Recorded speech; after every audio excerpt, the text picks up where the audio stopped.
If he had known what was about to happen, he would have chosen another location. But fate doesn't warn you. It simply places you in the middle of the storm and waits to see how you react. The strong smell of fresh coffee mixed with the muffled sounds of conversation created a welcoming atmosphere in the coffee shop. It was supposed to be just another ordinary morning, but in seconds, everything changed. Arthur entered accompanied by his new girlfriend, a discreet smile on his face, enjoying the moment without rushing. He wasn't the type to let himself be carried away by sudden emotions. He liked control and predictability. But that day, nothing went as planned. Because it was there, among the busy tables and the clinking of cups, that he saw her. Laura, his ex-wife, was behind the counter, balancing a tray and serving a nearby table. But that wasn't all. Something in him broke when he noticed her belly. Pregnant. The world seemed to spin in slow motion, the voices around him becoming background noise. How? Why? How long ago? And most importantly, why didn't he know? Arthur felt his chest tighten. He wanted to tell himself that he shouldn't care. The past was buried, wasn't it? But when he looked at Laura, he saw something more than just a woman waiting tables. There was something in her eyes, something that made him realize, too late, that he had never known the full truth. Arthur swallowed hard. His feet felt stuck to the ground, his mind a storm. Should he get up? Talk to her? What could he say? "Hi, how are you?" It would be ridiculous. "I didn't know." It would sound like an empty excuse. As he fought the urge to go to her, Laura continued with her work, not even looking at him. But then, in an instant, their eyes finally met, and everything got even worse. There was no surprise, no shock, just a steady, cold gaze. Laura didn't look scared or hesitant, and that was what completely disarmed him. Arthur had expected anything: anger, hurt, even a pleading look. But all he got was indifference, and that hurt more than any scream. Before he could react, she just murmured, "If it's coffee you want, ask the waiter." And she turned to continue her work, as if he were nothing. Arthur felt his chest tighten, a mixture of guilt and disbelief. He wanted to say something, anything, but how could he justify months of silence? How could he explain that, at some point, he simply stopped looking back and moved on with his life without realizing that Laura still existed? He stood there, watching as she walked away without looking back. The time he had to speak had passed, and perhaps it was too late. When he returned to the table, his girlfriend raised an eyebrow, noticing the discomfort on his face. "Do you know her?" Arthur took a deep breath, feeling a lump in his throat. There was no point in lying. "Yes," he answered in a heavy voice. "She's my ex-wife." And at that moment, he realized something that made his stomach turn. Laura wasn't alone in this pregnancy. He just didn't know if he was still part of it, or if he had already been completely erased from history. Arthur felt a weight on his chest that he couldn't ignore. The coffee in his cup cooled untouched, while his mind was buzzing with unanswered questions. Since when? Who else knew? Why didn't anyone tell him anything? He ran a hand over his face, trying to regain control of his thoughts, but it was useless. Something inside him screamed that he couldn't just walk away and pretend he hadn't seen anything. Without thinking much, he stood up again and walked to the counter. Laura was with her, back to him, organizing some orders. Arthur hesitated for a second, then took a deep breath. "Laura." He didn't know what he expected when he said her name, but it certainly wasn't the reaction he got. She paused for a moment, but didn't turn around immediately, as if she had already expected it. When she finally looked at him, there was weariness in her eyes, but no desire to relive the past. "Arthur, I'm working," she said flatly. The sentence was short, sharp as a blade, but he didn't back down. "I just need to understand," he began, but she cut him off before he could continue. "Understand what? That you've moved on?" That I had to move on too? The way she said it made a lump form in his throat. He knew he deserved every word. But it wasn't just about the two of them.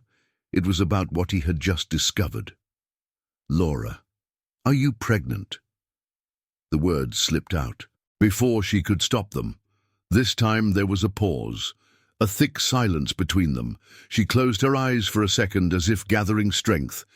When she looked back at him, her expression was a mix of pain and anger. This is none of your business, Arthur. Arthur felt the impact of those words like a punch to the chest. Wasn't it any of his business? He wanted to protest, to say that if the child was his, then that changed everything. But something in Laura's gaze made him hesitate.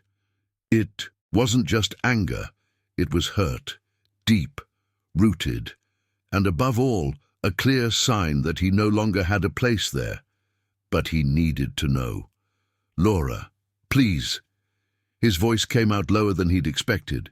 He wasn't the kind of man to beg, but at that moment, he didn't care. If this is my child, I have a right to know. Her reaction was immediate. Laura laughed, a short, bitter laugh. Rights? You want to talk about rights now, Arthur? After months of not even asking how I was? After you disappeared and went on with your life without looking back? He opened his mouth to respond, but there was no excuse that would suffice, because everything she said was true. He chose his job, he chose his future, he chose everything except her, and now here he was, trying to fix something that might never be fixed. I didn't know, he murmured, almost as if saying it to himself. Laura crossed her arms and fixed him with a sharp look. And why do you think that happened, Arthur?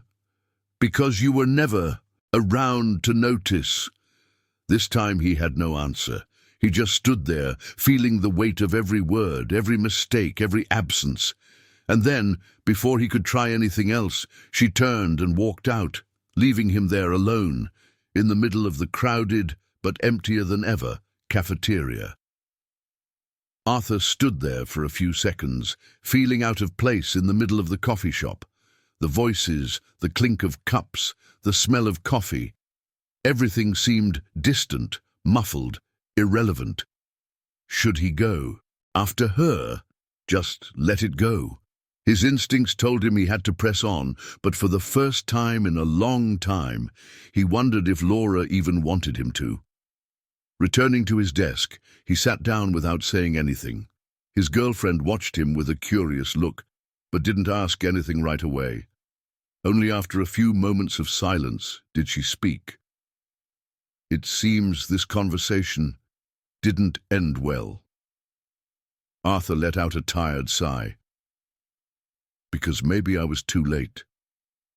His own voice sounded strange to him. Heavy, resigned, as if he was finally beginning to understand something he had refused to see before. He picked up his phone and, without thinking, typed a short message. We need to talk. Let me help. His hand hovered over the send button. Did he have that right? After everything, after being away for so long, could he just show up and demand a role in her life again? Laura was right. He didn't realize it because he'd never been around long enough to notice. In the end, he deleted the message without sending it. Maybe, for once, it was time to listen, not talk.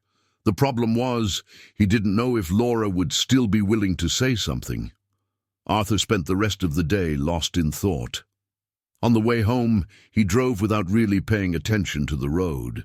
His mind kept going back to Laura, to the baby, to everything he never realized until it was too late. How had he not known? How had no one told him?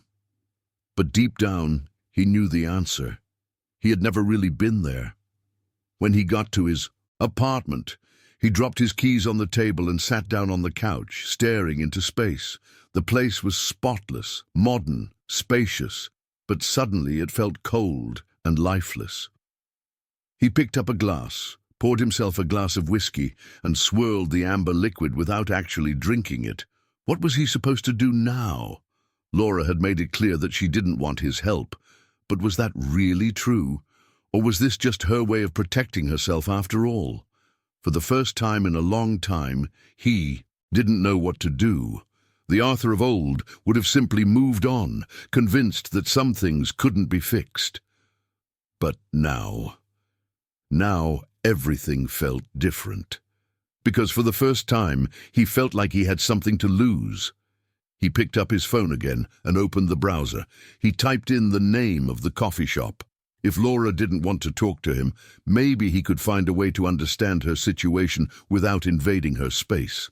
He needed to know how she was doing, because whether she liked it or not, he wasn't going to disappear this time. The coffee shop's website loaded quickly, showing a few photos of the place and customer reviews. Arthur skimmed through the comments, not really caring about the opinions about the coffee or the service. He was looking for something more, some clue as to how Laura was living, some detail that could help him understand her reality. Then something caught his eye. A recent photo showed Laura behind the counter, smiling at a customer. But Arthur saw beyond the professional smile. Her eyes were tired. There was something in the shadows beneath her lids, in the way she held the tray. She was overworked. He wondered how many hours a day she worked, how many nights she slept badly, if she had anyone to help her, and most of all, if she felt as alone as he did.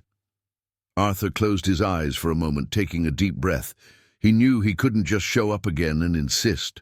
If Laura wanted to keep her distance, he had to respect that. But that didn't mean he couldn't help her in some way.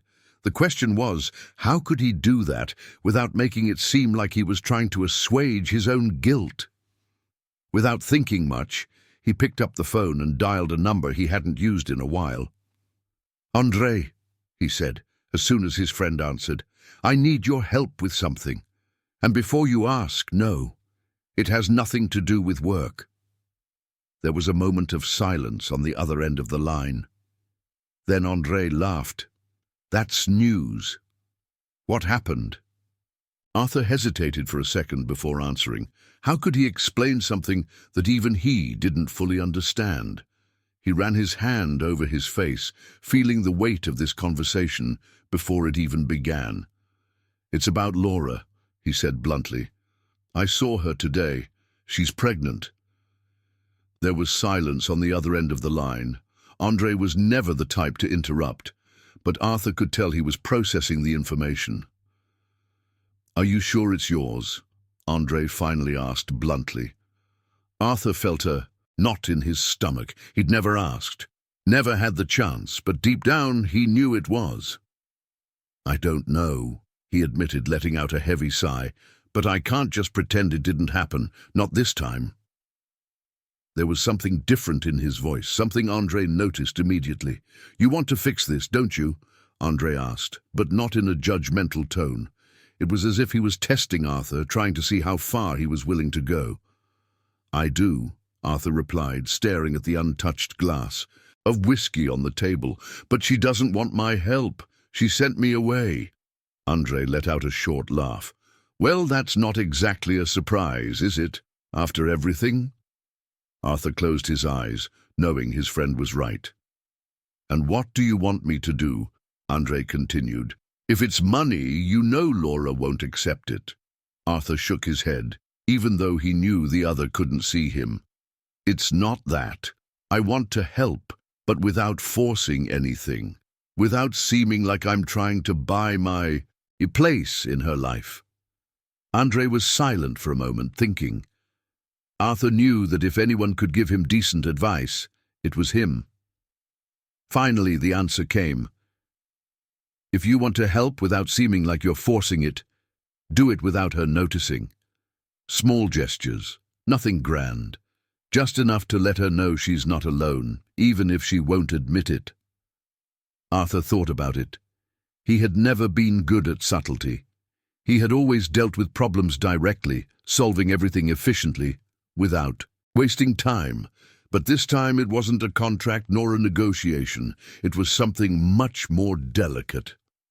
"And what exactly can I do?" he asked, exasperated. Start with the basics, Andrew replied. She's working a lot, right? You can make sure she has a little more comfort in her day-to-day life without it feeling like you're doing her a favor. Maybe talk to the manager at the coffee shop. See if she can take on lighter or less strenuous shifts. Or even something simpler, like making sure she has good medical support if she needs it. Arthur absorbed his friend's words, but he felt a sense of unease inside him.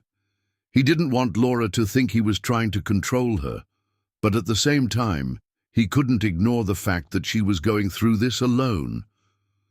"I'll think of something," he said, ending the call, but deep down, he already knew what he needed to do. That night, Arthur couldn't sleep well.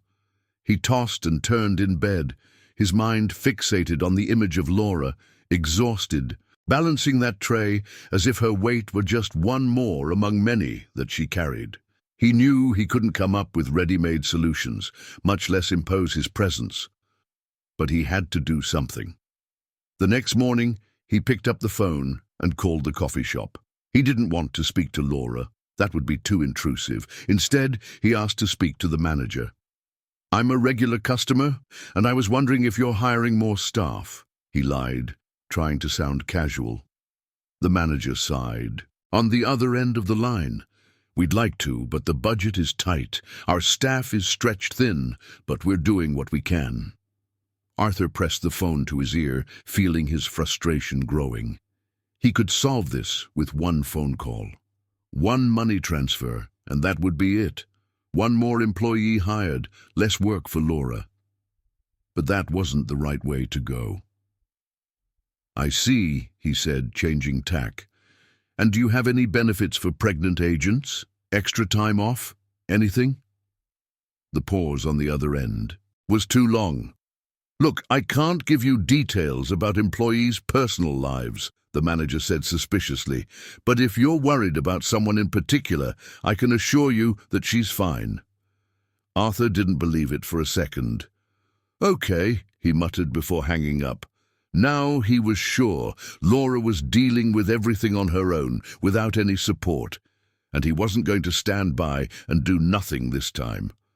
Arthur spent the day trying to find a way to help Laura without seeming intrusive. He didn't want her to feel obligated to accept anything from him, but he couldn't just ignore the situation either. After thinking about several options, he settled on the least obvious, making sure she got some rest.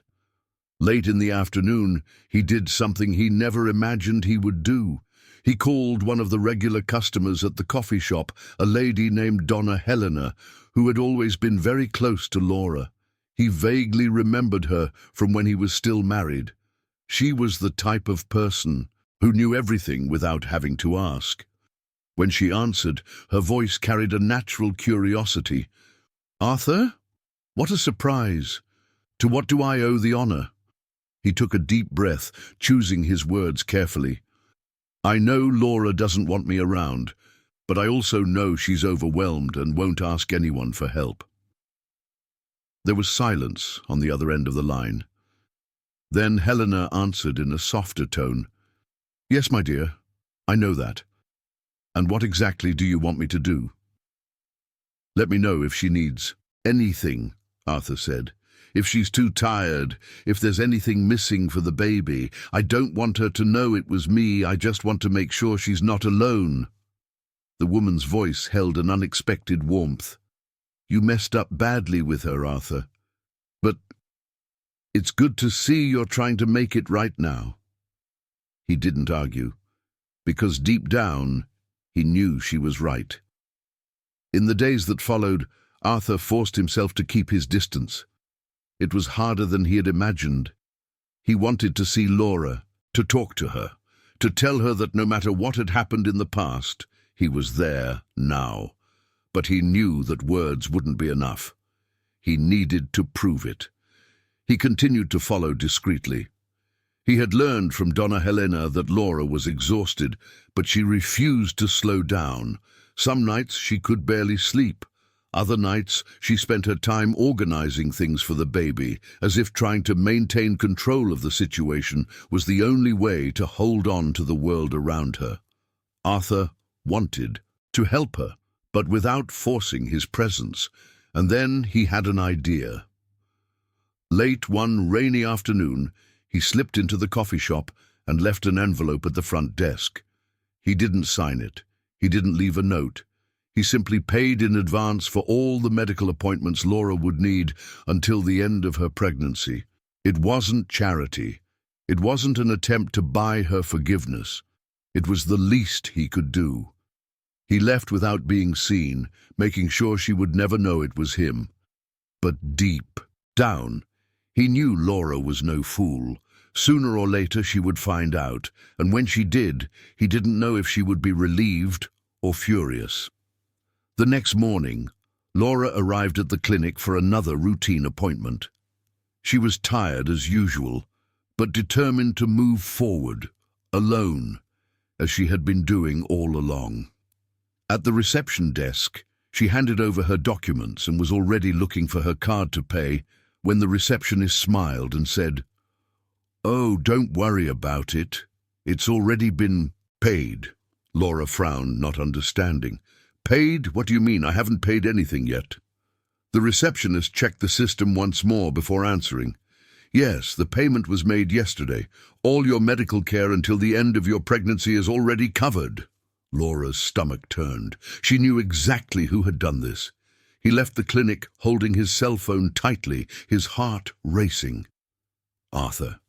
Did he think he could just show up after months and settle things with money? With an irritated sigh, he opened his message screen and quickly typed, "Think you can buy your way into my life? Meet me tomorrow. We need to talk." Across town, Arthur received the message while he was at work. When he saw Laura's name on the screen, his stomach sank. For a second, he thought she might be accepting his help. But when he read her words, he realized the truth. She was furious, and now he would have to face what he had been trying to avoid all this time. Arthur arrived at the cafe at the agreed time, feeling a growing tension with every step. He knew that this conversation would not be easy. Laura was already there, sitting at a table in the corner, her arms crossed and a closed expression. She did not seem willing to listen to excuses. He sat down across from her, but before he could say anything, Laura said directly, "What do you think you're doing, Arthur?" Her tone was firm, but there was a weariness behind her words. "Do you think paying for my appointments will solve anything, that it will make me forget what happened?" Arthur took a deep breath, choosing his words carefully. "I didn't do this to solve anything, Laura. I did it because I want to make sure you and the baby are okay." But Laura shook her head in frustration. "You can't just disappear for months and then reappear like nothing happened. I've learned to deal with this on my own. I do not need you." Her words hit him hard. Maybe she really did believe that. Maybe he had lost any chance to prove otherwise. But even so, he refused to give up. "I know you don't need me," he said, his voice lower, more sincere, "but that doesn't mean you have to do everything alone." Laura let out a short, humorless laugh. "Do you really think you can go back and be a present father now?" Her eyes were filled with hurt, with scars that time had failed to erase. "You weren't here when I found out. You weren't here when I had to decide what to do. Now you show up and want to play the responsible one." Arthur didn't look away. He deserved every word Laura said, but this time he didn't want to run away. "I can't change the past, Laura," he admitted, his voice heavy with guilt. "But I can decide what to do now, and I want to be here. It doesn't matter if you believe that today or not. I'm going to keep trying."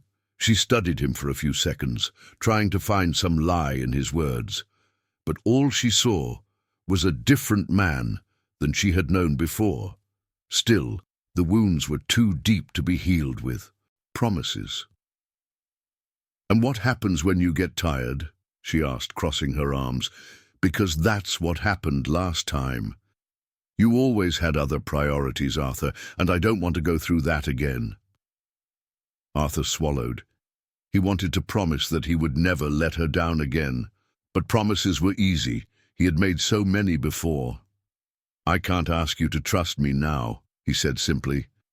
"I can only prove that in time." Laura looked away. She didn't want to believe him, but deep down, part of her desperately wanted it to be true. The minutes passed in heavy silence. Arthur could see that Laura was torn. She didn't want to believe his words, but she also didn't know how to ignore the sincerity he conveyed. Finally, she spoke. "I can't give you more than this now, Arthur, not after everything." Her voice was tired, but there was a hint of softness that he couldn't ignore. "I know," he replied, dropping his eyes for a moment. "I just wanted you to know that I'm willing to do whatever it takes, and I'll keep trying, even if you reject me again." She took a deep breath, trying to process what he'd just said. It wasn't easy, but a part of her knew that Arthur was being honest. Laura looked at him with a mixture of resentment and something harder to identify. "I don't know what else you want from me," she said, almost in a whisper. "I can't go back now, Arthur. I've been too strong for that." Her words clung to the painful reality, to that piece of the past she was trying to forget. But that was always there. "You don't have to go back," he said, his voice calm but full of intensity. "I just want to be here now, for whatever you need, for whatever happens. You're not alone anymore, Laura, even if it takes you a while to see that." She didn't answer right away. For a moment she stared at him, as if trying to decide if what he was saying was really possible. Laura stood up, walking to the window. The silence between them was thick, but it felt different now. There was no more shouting or accusations, just a kind of unspoken understanding. She turned to Arthur, and for the first time he noticed that she didn't seem so closed off. "I don't know what this means, or what's going to happen between us," she said, her voice softer, but still cautious. Arthur felt his heart beat faster. He knew this wasn't a victory, but a small step forward. "I don't expect anything, Laura. I just want to be there, for you and for our son." The weight of the words hung in the air, but there was no more tension between them. There was no more trying to erase the past, but rather an acceptance of what was happening at that moment. Laura looked at him, her eyes still filled with doubt. I don't know if I'm ready to give you another chance, but I'll try." Her words were difficult, but they had meaning. It was as if she was finally allowing him into her life. No promises, no guarantees, just a chance to rebuild something. Arthur was silent, absorbing every word. He knew the road ahead would be long and uncertain, but now he was willing to walk it. The responsibility to be better, to not give up, was his. "I'll keep trying, Laura. Not because I think I should, but because I want to do it for us and for our son." Over the next few days, Arthur continued to show, with small, discreet actions, that he was genuinely trying to change. He didn't pull away, but he didn't push either. With each kind gesture, each supportive word, Laura began to realize that perhaps he was sincere. It was no longer about fixing what was broken, but about building something new, slowly, without rushing. They began to share small responsibilities. Arthur helped with the shopping, with setting up the baby's room. He was there, expecting nothing in return, just fulfilling a role he should have assumed long ago. With each passing day, he felt like he was finally becoming the person he had always wanted to be, not for Laura, but for himself. One night, as they exchanged a few words on the couch, Laura looked at him differently. It was as if, little by little, she was trusting him again. Not completely, not yet, but the door, which had been closed, was somehow ajar. "Thank you for being here," she said, with a small but sincere smile. For Arthur, those words were worth more than any excuse or justification.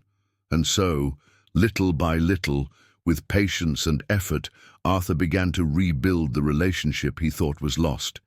He knew that redemption wouldn't come all at once. But the moment Laura finally opened the door for him, he knew he was on the right path. The journey hadn't been easy, but for the first time, he felt like he was exactly where he was supposed to be, ready to be the man and father that Laura and the baby needed. If you were moved by the story and want to continue following stories of overcoming and transformation like this one, don't forget to subscribe to the channel, like it, and turn on notifications. This helps us to continue sharing impactful stories. And of course, share your opinion about the story in the comments. We want to know what you thought.